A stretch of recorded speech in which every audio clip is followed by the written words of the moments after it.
Empecé con la tierra de capote, con el musgo, Nosotros hemos sido agricultores, lavando ropa de Medellín. trabajamos el carbón, Cuando ya uno estaba más grandecito le tocó sembrar jardín.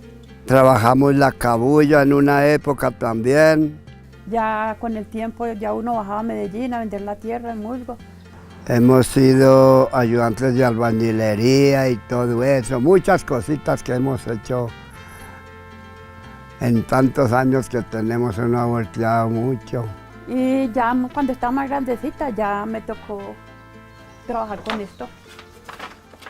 Tenía 8 años cuando yo empecé a trabajar, yo, que era más grande el bulto que yo. Yo me buscaba mi bulto de musgo y mi bulto de tierra y me lo sacaba, mi mamá me ayudaba a sacarlo de aquí hasta el silletero. Nos íbamos, pero todos, con mi papá, con mis hermanos. Nos íbamos con los costales por la mañana, a arrancar la tierra, otro la expulgaba, le sacaba el capote. Mis abuelos, mis padres, aún nosotros siempre nos criamos con los recursos del bosque, con la tierra de capote, con musgo, con sarro, con chamisas que vendíamos en Medellín. Usted se para en estos capotales y esto es pura tierra de capote. Entonces, si yo viniera a sacar tierra, sabía que aquí había, yo ya sé dónde la ubico. Con el mismo asadón con que va a raspar la tierra, tiene que mirar por encima de la tierra negra que haya una capita café. Hay una capita café, ahí hay tierra de capote. Por ejemplo, el musgo lo sacábamos, esa era la primera capita que tenía el bosque, sí. Usted con el musgo no hace daño. Usted saca hoy una capa de musgo, un bulto de musgo, vaya a los 15 días y me dice mentiras si no hay el doble de musgo ahí donde yo saqué ese bulto. Y ya sacábamos la tierra, la segunda capita de la tierra, que era la tierra negra, que esa ya así se sacaba y ya la tierra para abajo ya quedaba estéril porque ya se le quitaba la capa vegetal. Por decir, yo me sacaba 100 bolsas de tierra negra y el lote que yo hacía para sacar la tierra negra, un escombro más o menos como esta pieza. Y ahí no vuelve a nacer, ahí sí no vuelve a reproducir nada. Yo desde la edad de 15 años trabajamos el carbón. Primero que todo empezábamos a tumbar madera, ¿cierto? Y la hacíamos en trocitos. Ya empezábamos a hacer el hornito en una plaza por ahí de 3 metros. Eso se tapa, esa leña con capote. El horno viene a quedar así, así. La boca es esta, ¿cierto? Entonces después de que se le echa la candela, esa boca encima también lleva capote, entonces ya el horno viene a quedar cerrado.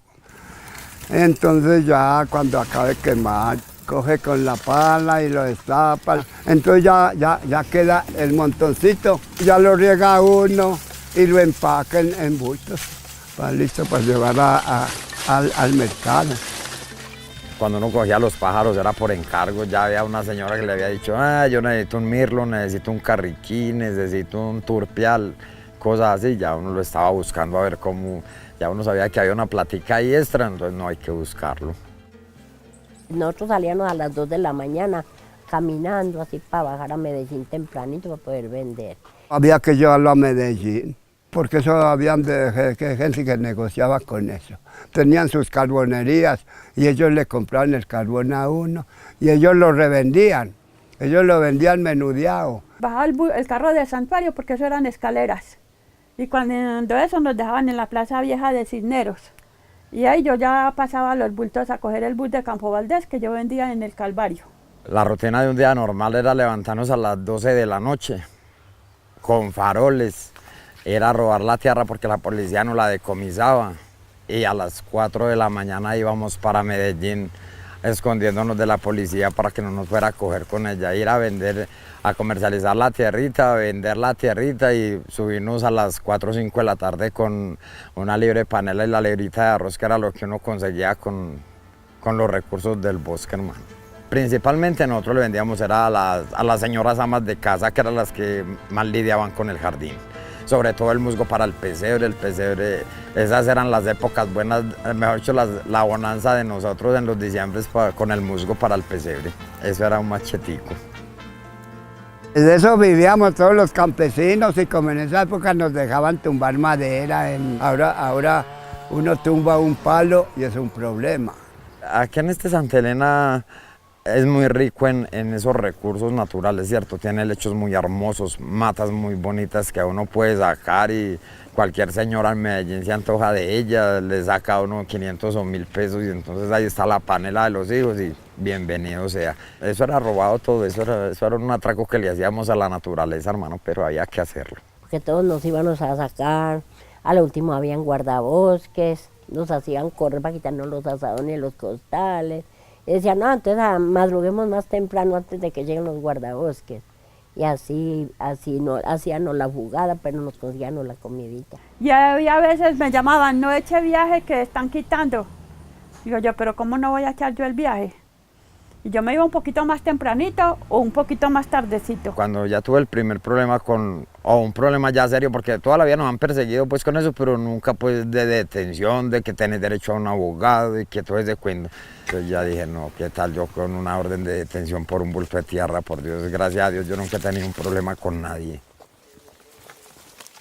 Y ahora pues a uno le pesa todo esto, ¿cierto? Quisiera uno que esos bosques estuvieran producidos en puro árbol nativo, que no era pino, que el pino seque el agua, pero como no había de qué vivir, no había como ahora que hay tanto apoyo.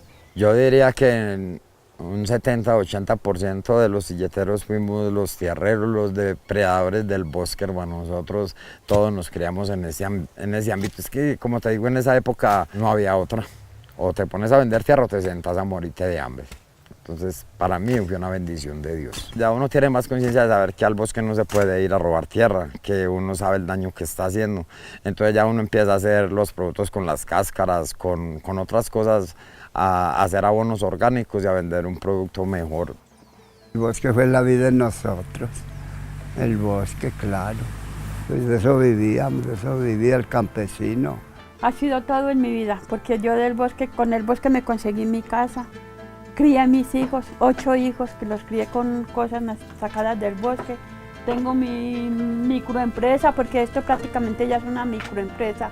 Gracias a Dios y a María Santísima, el bosque me ha dado muchas cosas, mucho, mucho, mucho.